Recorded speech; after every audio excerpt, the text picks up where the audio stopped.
Hi, so this one's a bit of a different episode. Recently, oh god, I'm obsessed with comics. Recently, I've just been like daydreaming, and my mind wanders, and then suddenly like a comic that I used to really enjoy from like the 90s or the 80s or the early 2000s pops into my head. And it's always ones that aren't like number one big sellers, not ones where they've got like big superstar creators on it or anything like that. It's always like these really niche, lesser known books. What I had a lot of enjoyment from, and they never really charged. It was like in the lower, and if you have the top 100 back in day in previews in the 90s, they'd always be like number 90 or lower. But I adore them. I always like left of center comic books. I don't like. I've never been. I do enjoy the big name books as well, but I've always had this soft spot for like the quirky. Like my favorite team books in Marvel are the Defenders, or failing that, Alpha Flights. So you know what I mean. So yeah, stuff like that. So like I said, my mind wants to know. I've wrote out like this bucket list of all these random books that came into my head. Honestly, I have nothing else in my head but random comic stuff. And so I'd go on the eBay and I'd start typing in the name of a certain book that just came into my head. And I'd look, and if I saw that it was a complete set or a near enough complete set for a really, really cheap price, and I'd put in like a ridiculous bid, I've got really like spitty in my mouth then. You don't need to know that. And I just like bid. And obviously, a lot of times it get rejected, or they give me an alternate offer, which is just like a pound extra, and then I go for it. But I've got quite addicted to it, and I can't do with any more comic addictions. But this is it. So each month, I'll give myself a grace now. This is my new rule for it: making 5 bids on 5 different titles, and that's it. So I've got a series of comics that I won on eBay. One, I did do a video of highlighting the covers, and I'll just show you that one first. And that was Scarab, which is a lesser known Vertigo title by a lesser known writer called John Smith, who's more, it came more to popularity on 2000 AD. I think this one, he did maybe a one shot, um, or like his own real impacts in American comics. So I will be reading this and doing a review of this because it'll be a good one for October. For October. So yeah, so there's that one. But I didn't stop there. Like I said, there are 4 more series. So let's dive in. So first up is this series, Kronos. So I got this 12 issues of, or 13, I think it's like an issue 0 something as well. But there's 12 regular issues, and then it got cancelled. A lot of my series that I love always get cancelled early. Um, and the art is by Poe Guinan, who did a series of Dark Horse back in the 80s about these, set in the future, about these, a bit like the Marines and Aliens, that kind of thing. But I forgot what it's called now. Yeah, my mind's gone blank. If you remember, let me know. And it's written by John Francis Moore, who did quite a lot of stuff in the 90s and early 2000s. I think he went into do more like TV and film work later on. He did some really good Elseworld books as well, but he was a really, really solid writer. And this was a great, like, he's not really a villain. He's not really a good guy. He's like a Loki kind of character where he like fluctuates in between. But this was they actually the Loki TV series. I feel like stole a lot of ideas from this. So Cronus controls time. So it's a bit like a Doctor Who character where he can go through all different time periods and play about with old timey wimey stuff. But look at the covers, really, really good. This cost me about £3.50 for 9 issues. 8 of the issues are fantastic. Number 9, and he said they're all very good, but for the price I paid for them, I'm not going to kick up a fuss. But number 9 is like hanging on by a thread. I've put loads of like tape on the cover to keep it together, so that annoyed me a bit. I was fuming for a bit, and then I thought, yeah, I've only paid £3.50 for it, so. But you just expect it to come, like they say, because I used to do eBay selling, and I was extremely honest in the condition of the books I was selling. Um, but like here, he travels back to like the Silver Age of superheroes. Then there's this one here where it's like looks like he's fighting like alien type creatures. This here, I will once I've read it, I'll do like a review once I get all 12 issues, I think, because I know it's a one that I had a real fondness for. Another few that I want to get, I'll get to the other series soon, but this comes into my head now. I want to get Primal Force, which is by Stephen T. Seagal, and I think the art was by Dave Hoover. That was a really quirky, like supernatural superhero team book. I'd like to get Our Man as well. That was a really good series, and I think the Nightwing artist from the 90s did some work on that. And there's a series called Major Bummer that I'd like to find as well. That's quite a tricky one to get hold of. That's by Doug Mankey. And I also want to get, and John Arcudi.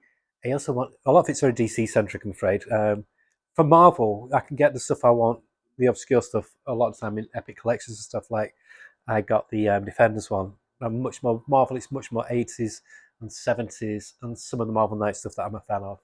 Um, what were the others out? There's a few others that I've written down, but they're on my camera, so on my phone, so you won't know. But yeah, there's other. So next month there'll be some more that you'll see.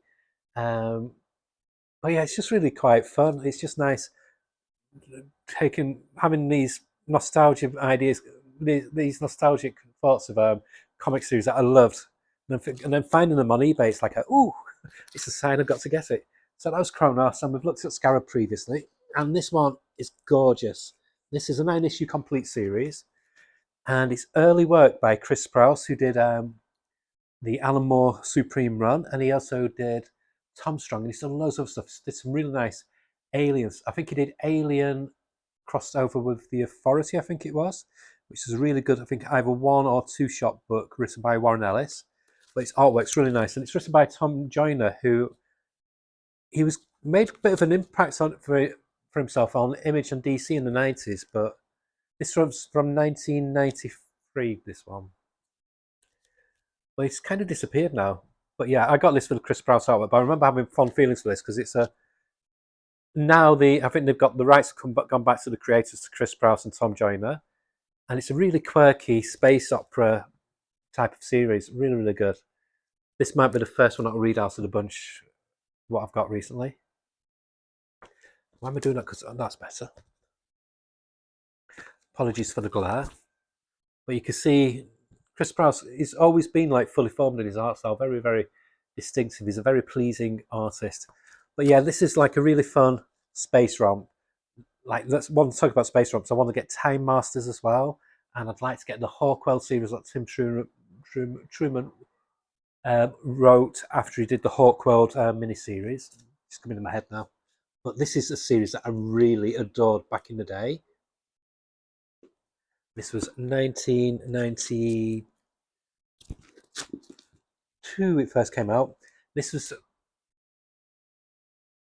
around the time, at the time, DC were doing some really interesting stuff with their superhero teams, superhero books. They were taking like real divergent tangents and trying new ideas, new characters. And this is one that was a real fun read. It was written by Brian Augustine, who unfortunately has passed away recently, quite a number of years ago now. He wrote the Gotham by Gaslight Prestige with Mike Mignola, and he also wrote Crimson, the vampire story that was drawn by Humberto Ramos. But on this, the art's by Rag Morales, who did the infamous miniseries by which was written by Brad C. Meltzer. I forgot what it's called now. And it's like a Justice League set one, but I forgot what it's called. But this is very early. I think this could be Rags Morales or one of his earlier works. But this comic's called Black Condor. It was really, really cool. It's like this superhero located in like this small Hicksville kind of town in America. Had very much a flavour of kind of like Northern Exposure, that old 90s series, where not a lot really happens. And it's just a really fun, kind of like gentle, quirky superhero comic. And the artwork is just gorgeous. I'm a big fan of Rag Morales.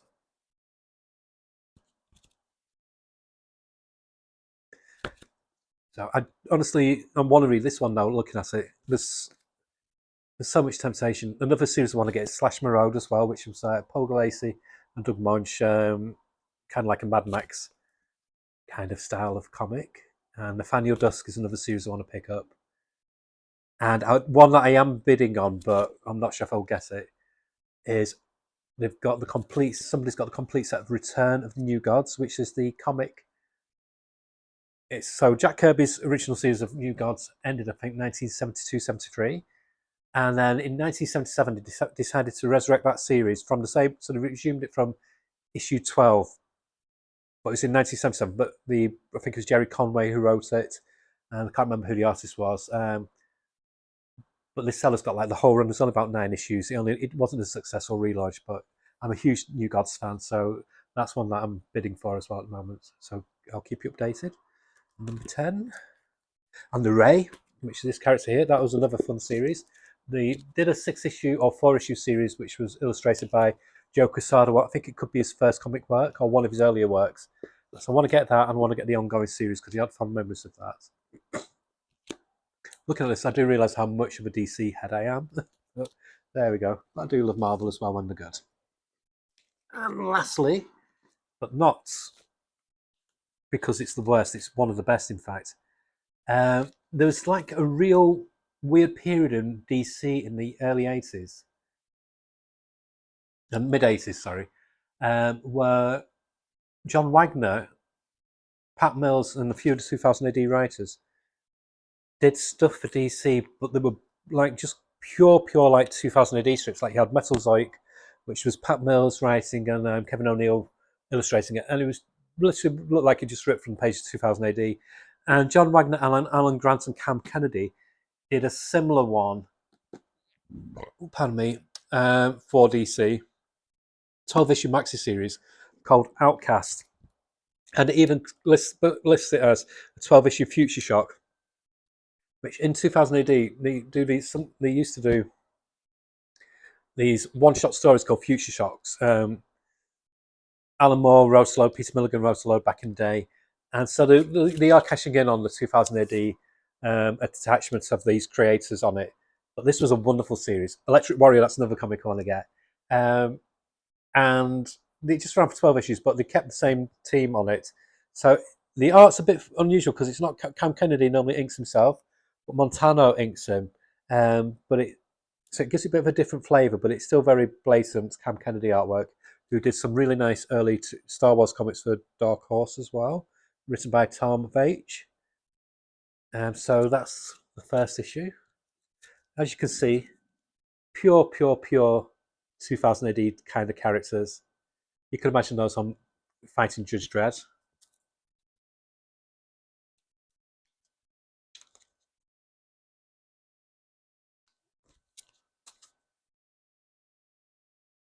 Mysterious Men in Black. Another deep dive I'm going to do is a lot of the Marvel UK comics from the late 80s, early 90s. I have got the nice Pendragon collection. I want to get some of the other stuff like Warheads and Digitech and things like that. So I want to get hold of and do a look at as well. So like I said, it's not just going to be DC. Like another one from Marvel I want to get is Doctor Druid, which was a series thing by Leonardo Manco did the artwork. And I want to get the Hellstrom one and things of that nature. But again, a lot of those I can get in book formats. I mean, that could be a fatty from 2000 AD there.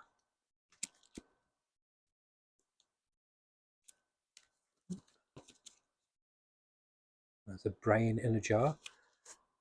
So, yeah. So I've been busy. It's another